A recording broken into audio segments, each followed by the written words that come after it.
Hey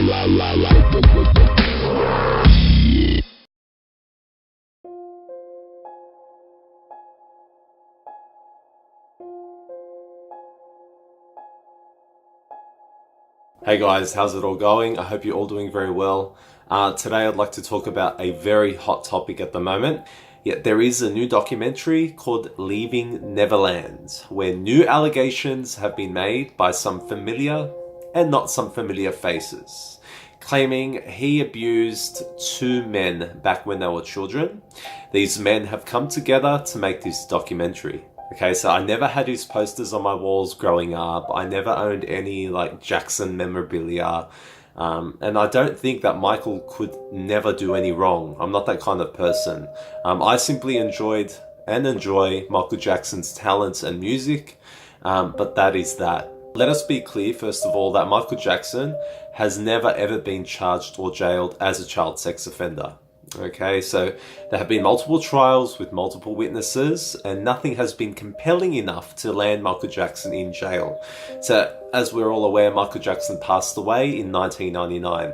So the two accusers of Michael Jackson in this latest documentary, Leaving Neverland, is Wade Robson and James Safechuck. So not only should we look at the credibility of these characters, we should be looking at their reliability, their integrity, their consistency, and put all of these together to see if what they're saying truly makes sense. Let's get into Wade Robson. Okay, so Wade Robson on multiple occasions in the past said that Michael Jackson never abused him in any way, shape or form. Wade actually supported Michael Jackson in the 2005 trials and also in multiple public television interviews within the years. Mr. Robson strongly and consistently defended Michael Jackson, maintaining the man's innocence. Are you still friendly with Michael? Yeah, we still talk every couple months, catch up. You do, really? Yeah. Well, what's he like? What's he like? He's a good guy. He's a good guy? Yeah. Show me where he touched you. You never, nothing ever, Place he touched you, bro. nothing ever like that? No nonsense, no shenanigans? But he's a weird guy, you have to admit, right? You know what, at the end of the day, it's like, everybody's got something weird about him. Everybody's got something strange about him. Yeah, but... Some strange behaviors is that after Michael Jackson passed away, this, alleged victim of Michael's sexual abuse, Wade Robson, begged Taj Jackson, who is Michael Jackson's nephew, to attend his funeral in 2009. He continued to praise Michael Jackson a couple years after he died, even. Now, it wasn't until 2011 where he started to yo-yo his comments about Michael Jackson, and then it became an official and full 180-degree turn in 2013 when he outright claimed that Michael Jackson sexually abused him. He states that after a major breakdown in 2012, he suddenly came to realize that Michael had indeed abused him and that their relationship was not normal. One of the interesting things about Michael and his particular situation is that the grooming had started long before we ever met him. Because he was who he was. He was such a massive figure and represented himself as such an angel. Yet what's even more damning for Wade was the fact that he had tried to get a book published about his relations with Michael prior to coming out about it or filing any lawsuits. And apparently he asked for big funds of money, but his book proposition was rejected. What was even more worrying was that Wade's accounts of getting sexually abused in the draft version of his unpublished book was different to what his account is today, or during his first public allegations. Wade was questioned about this in court. Why is your story different in your draft version of your book that you were trying to sell compared to what you're telling us right now? And Wade said in court that his memories had evolved since then. Now, it appears that Wade appeared to have wanted to profit off of Michael Jackson. And in the documentary Leaving Neverland, even though he literally burns some of Michael Jackson's clothes towards the end, keep in mind that in 2011, when he was 29 years old, he wanted to get some money, so he sold Michael Jackson memorabilia to Julianne's auctions. He also requested that he remained anonymous to the auctioneers, but they disagreed and they archived his sales under his name. Wade sold 2 items, including a Michael Jackson fedora hat and a glove, for a grand total of $80,100 US. Let us not forget that Wade Robson swore under oath on more than one occasion. Mr. Robson, did Michael Jackson ever molest you at any time? Absolutely not. Mr. Robson, did Michael Jackson ever touch you in a sexual way? Never. No. These were his words. Now, it's rather similar in the case of James Safechuck, whose story almost mirrors Wade Robson's. Both of these gentlemen joined forces in this documentary, but just like Wade, James' series of events and their timelines are suspect. This documentary is the first time that James Safechuck has talked about his sexual experiences with Michael Jackson. He claims that fear alone was the reason he couldn't come out and talk about his explicit encounters with Michael Jackson, and that he had to wait for him to die in order to finally speak the truth. Safechuck also waited for Michael Jackson to die so he could sue his estate in 2013, as did Wade Robson. The lawsuit was later dismissed. There is also inconsistency in what Safechuck's mother says in the documentary. She claims that in 2009, when Michael Jackson died, she danced for joy because she knew that Michael couldn't hurt any more children. Yet her son James claimed that he wasn't even aware he was an abuse victim until 2013. This behaviour of pawning off Michael Jackson financially is found in multiple cases, including one of his latest accusers, Michael Jacobshagen, who was a young German fan that met Michael Jackson once. When he was back in Germany, he later stated that Michael Jackson and he travelled a lot and he slept in Michael Jackson's bed. Eventually what he did was sell fake, authentic MJ memorabilia, of which he forged the signatures in order to make an income off Michael Jackson's back. Michael Jacobshagen also in 2014 allowed a German tabloid journalist into Michael Jackson's burial site, even though his resting place has no public access. Michael Jacobshagen allowed a German journalist to sneak in and photograph the area. Now, do you think this was a gesture that came free of charge? Highly unlikely and highly disrespectful. Are you seeing a pattern here? That his accusers seem way more focused on the money than the accusations that they put forward. Julian McManus claims she has been left penniless by her 4 years working at Neverland as Michael Jackson's housemaid. I was left penniless. Yes, Michael Jackson's ex-maid, Adrienne McManus, has also recently come out of the woodworks and has stated that Michael Jackson was 100% without a doubt a pedophile. She worked in Neverland from 1990 until 1994 and was actively campaigning against Michael in 2005. During that trial. And nowadays, she's taking TV interviews and magazine articles for a payment, of course. Yet the onset of her story is not a good one. You see, she did not leave Neverland amicably. In fact, she was fired from Michael Jackson for being a thief. She claims she found the item or items in a trash bin, sold it, and said that there was nothing wrong with that. A sketch that I found in the trash. You then on-sold that sketch. I figured, well, I found it in the trash. It didn't mean anything to me. But either way, it was Michael Jackson's property and she looted it and wanted to profit off of his fame. Her language also clearly insinuates that money is a big drive for her motivation because she cries that I was left penniless. No wonder in 2012, she desperately tried to sell a strand of Michael Jackson's hair for $500 and the Neverland Ranch keys for $900 that she attained while working there. In 1993, McManus stood by Michael and she claimed that she would even trust her own children with him and that she did not witness him do anything to any children. Then fast forward to 2005 and she claims that Michael molested actor Macaulay Culkin. a claim that Macaulay Culkin denies. What's the relationship that you had with Michael Jackson? Had or have? I mean, it's kind Had of, both. you know, whatever. Let's go with had to Listen, have. no, he's a good friend of mine, and he still is. I mean, everything that's going on, I mean, it's unfortunate. It's an unfortunate situation for everyone involved. And What happened at the house? That's what all these things that It's, people you know, are that's concerned what's so about. weird, you know. What did happen? Nothing happened, you know. I mean, nothing really. I mean, we played video games, you know. Now it gets worse, guys. In fact, the father of Michael's first public accuser, Jackson Chandler, Evan, tried to extort Michael Jackson for $20 million.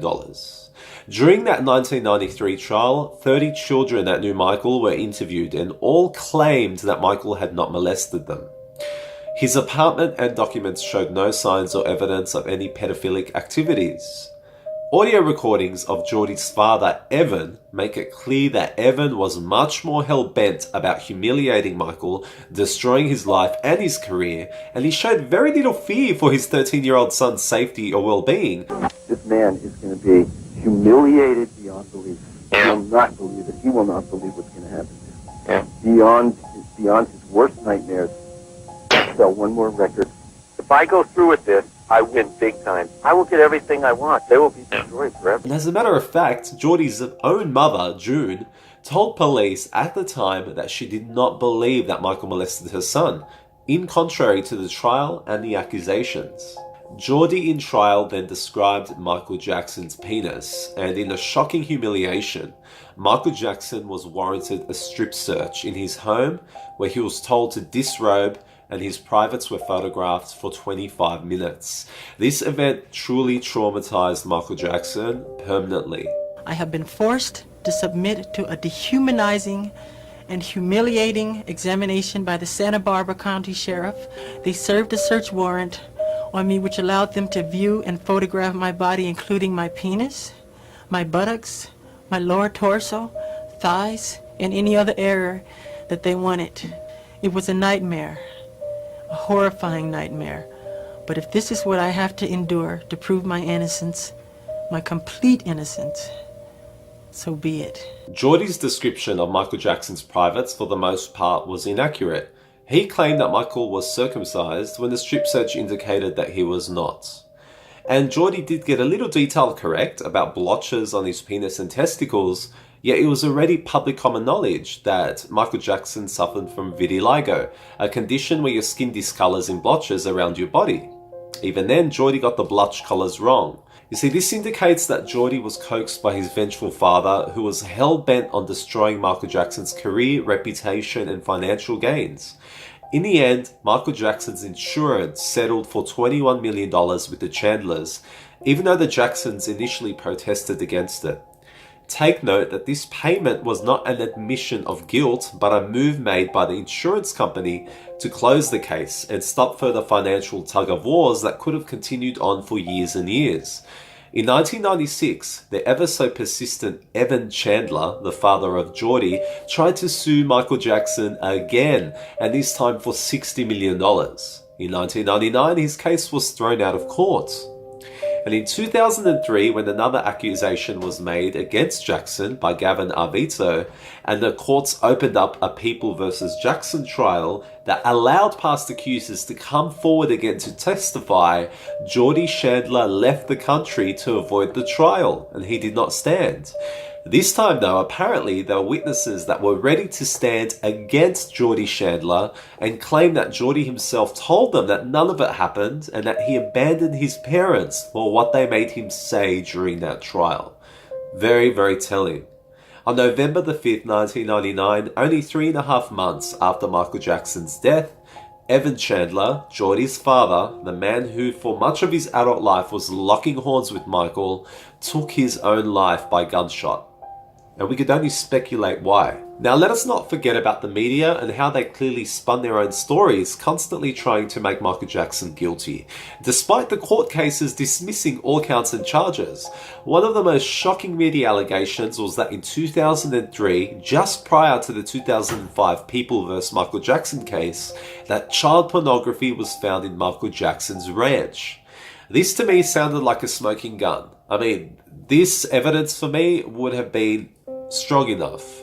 Yet the media allegations did not match official court documents at all. There were art books, some provocative art but not pornographic, that anybody could buy from a bookstore, and the pornography found was heterosexual porn magazines. The prosecution clearly stated that there was no nude photographs or child pornography found anywhere in the 2003 Jackson Ranch raid. After the raid, it was stated that Michael Jackson had sexually assaulted then 13-year-old Gavin Arvizo. Accusations were that he sexually touched Gavin and his brother Star, also getting them drunk and letting them watch porn. Their mother, Janet Arvizo, was hot-headed in court. She was eccentric, unstable, loud, and inconsistent. News then came that their mother, Janet Arvizo, was a known convicted welfare fraud. She also sued JCPenney's, a store, for $150,000, claiming that a guard had beat her up. And she got her children to lie for her under oath, because the one that had actually beat her up was her husband. Janet Arvizo sued JCPenney, claiming she was sexually molested by the JCPenney security guards. She said they twisted her nipple up to 25 times and beat her, and she offered these photos as proof. JCPenney settled out of court for $152,000. Later, Janet and her kids admitted under oath that her ex-husband David regularly beat her and their children, and that they had lied earlier in the JCPenney deposition. So as we can see, this pattern of money being the main drive and motive behind his accusation stands very strong. Almost every case has controlling parents who had tried to manipulate their children's experiences with Michael, and others who tried to take advantage of Michael's monetary potential for them. Now look, I'm not saying without a shadow of a doubt that Michael Jackson is absolutely innocent of every single claim. Yet I'm saying that up until this point in the eyes of the law, Michael Jackson is an innocent man, and he is in no position now to defend himself from these fresh allegations that don't carry much evidence except witnesses that have switched positions from years or even decades ago. Now, after the release of this documentary Leaving Neverland, a supposed ex-friend of Michael's decided to give these two accusers a very loud, big and influential platform. And this ex-friend is Oprah Winfrey. And I feel blessed and honored to be able to be an instrument of nature that was chosen to give them that, what I give them. I'm very honored and happy about that. An instrument of nature, that's an interesting way to describe yourself. Thank you. Yeah. She invited the director of the film and the two accusers up on stage in front of a crowd of sexual abuse victims and allowed them to continue babbling their inconsistent and untrustworthy narratives for almost its entirety. The most hypocritical thing about Oprah Winfrey allowing these men to take these serious claims against the dead man regarding sexual misconduct is that one of Oprah's best friends is Hollywood sexual deviant Harvey Weinstein. See, oddly enough, she has been relatively silent about the numerous charges laid out against her friend, and many of his victims have even appeared on her show. In an epic act of treachery, Oprah Winfrey knew of the abuse that women were facing by Weinstein, yet she never stood up. She will not testify against a living man for his sexual misconduct against women. Yet she will allow the legacy of a supposed dead friend to be thrown in the mud by giving the spotlight and pedestal to two very, very questionable accusers without any further evidence besides their voices. Remember when the singer Seal called Oprah out for this fact on Twitter? The truth does indeed hurt. Pretty disturbing stuff, and many are claiming that Oprah is yet again defending her friend Weinstein by putting the spotlight back on Michael Jackson in order to dim the negative attention geared at Weinstein himself. Let me reiterate this fact. I am not and never have been a Michael Jackson fanboy, okay? I love his music and I like his talents. But I'm not looking at this from rose-colored lenses, guys. I'm simply looking at the facts and the evidence. Based on the facts, evidence, and reliable information that we have, I am still confident in concluding that Michael Jackson was and is innocent of these charges. Let me know what you think. Peace.